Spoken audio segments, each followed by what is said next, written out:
Good morning, everybody. Just out here and enjoying my morning coffee. And man, it looks so full and lush.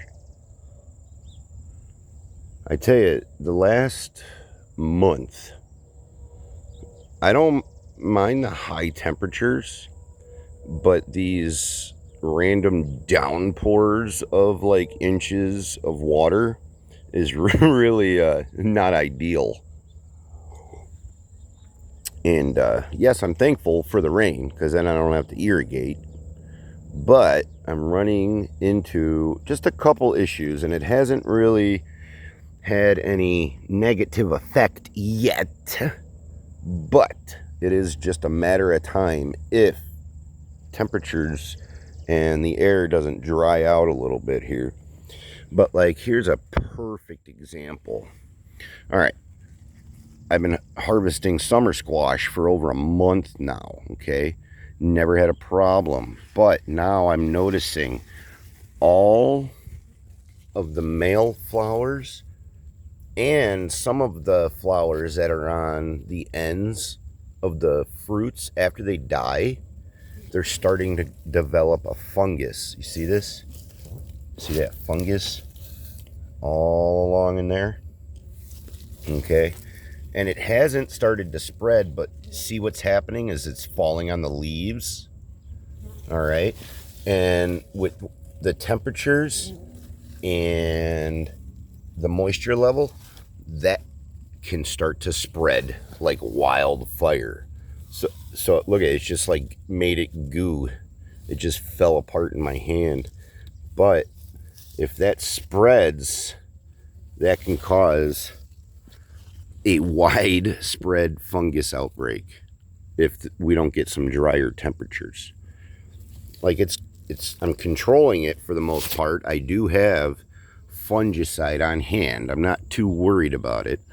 These are nearing their ends anyways. We only got about another couple weeks of production on these, the yellow summer squash, and then some of my second successions, and then I got over on there on the other side of those tomatoes, there's a second succession of zucchini.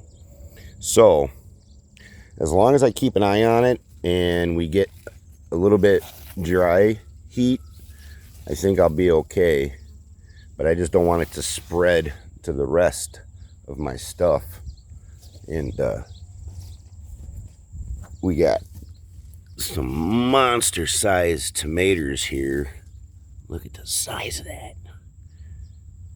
And these are the sow directly in the ground. All right. I bought a couple packs and I tried 3 seeds. Okay. And all 3 of them came up. 1, 2, 3. And they're actually producing like a good sized tomato. It's not a perfectly round one. But I tell you right now, if these produce a good tomato, that's going to reduce a lot of the seed trays that I have to have. So I just happened to look over here when I was looking at the zucchinis and noticed it. But yeah, these are the direct sow, Burpee's direct sow, and they're working. So that's pretty cool. I always start like 400 tomato in trays, but if I can do a row, depending on what these turn out to be, like they look like they're going to be a good sized tomato, but I don't know if they'll be ideal for the customer though, because of the shape. They prefer a more ideal round shape, but we'll see. It's all in the flavor. So that's what we doing today. We looking and making sure none of our tomatoes or other vegetables are getting any of this fungus. So anything that's got flowers can rot. I will say I've seen an increase in bee activity this year. So that's good. A lot of people say that they have seen less bees. But I tell you right now, as far as like honeybees go, I've seen a crap ton. So that's good. That really helps out a lot. So that's what we're doing though. Praying to God we get some drier temps here. Oh, look at that. Look at that. That's awesome. Anyways, happy farming, y'all. Later.